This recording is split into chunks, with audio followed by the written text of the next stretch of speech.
Second.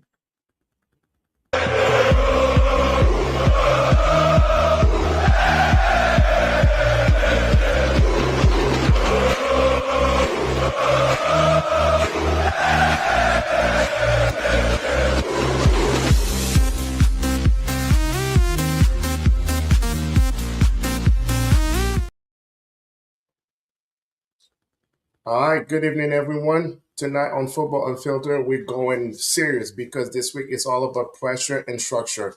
We've got an AFCON final with one moment can decide a whole tournament. Senegal versus Morocco, two teams that win in different ways. Then we zoom out to the chaos at the top. Manchester United, Chelsea, and Real Madrid, where the coaching carousel is just drama, is a symptom of identity problem and squad building decision. We'll break down last week at Clásico with Barca getting the win, what actually tipped the match tactically, and what it means going forward.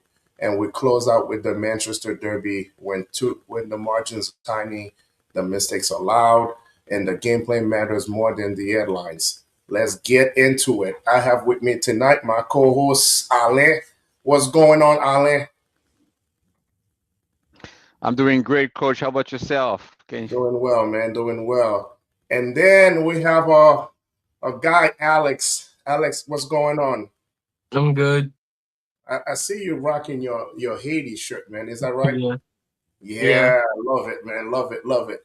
So, as I said on my intro, we got a lot going on. We had a final today between Senegal and Morocco. Did you guys have a chance to watch the game?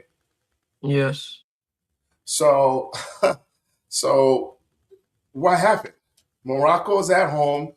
They have the crowd behind them, and something very traumatic happened at the end of the game. So I'm gonna let you guys talk about it a little bit. So I'm start with you, Ale. Well, I saw I went back and watched the game, bits and pieces. It was a very interesting game in the sense it was a very interesting tournament, and I wanted to talk to you about this.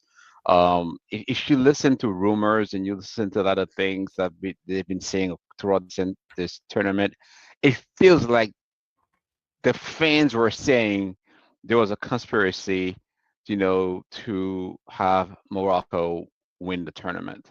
Mhm. Um, so I was trying to look for little pieces of this throughout the game, and there's a moment where I felt, you know, things were gonna head that way towards Morocco. Um, but I think at the end of the day, uh, the Senegalese team, they proved to be the superior group, and they were able to pull the win and win the tournament at the end of the day. So I will let you kind of talk more and get your perspective on it. But based on what I saw on the summary of the game, Yeah. um, I knew there was a moment where the players were off the court. There was some tension with the fans, with the benches. People were out. They were upset with the penalty. There was a Yeah. lot of stuff going on, Coach. So I'm curious to hear your insight on this. Before I go and put my 2 cents, I wanna give a shout out to Sadio Mane, uh, Yes. and a great under most. I think is one of the most underrated player in the world. I mean, for him, that's his second uh, victory with that's his second victory with. I mean, why are you here twice, man? So that's his second victory with Senegal. But before I went into the game, so Alex, as a young player, you've been watching Sane probably for a couple years. So how do how was his leadership throughout this whole tournament?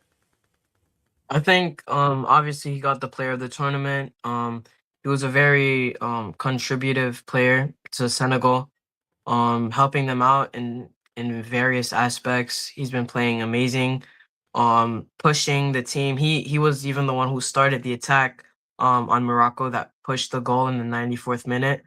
And I feel like Sadio Mane as you said, was very underrated. Especially after the coming of Hakimi. Everyone sidelined him as one of the best African player in the world. Especially after his move to Saudi Arabia. But I think that he just doesn't get the credit that he so deservedly deserves, and that I think he deserves to be crowned that the player that Africa's been waiting for. He's been that for many years playing at Liverpool. He's just been a very good player all around, inspiring many African players, especially from Senegal, to to come up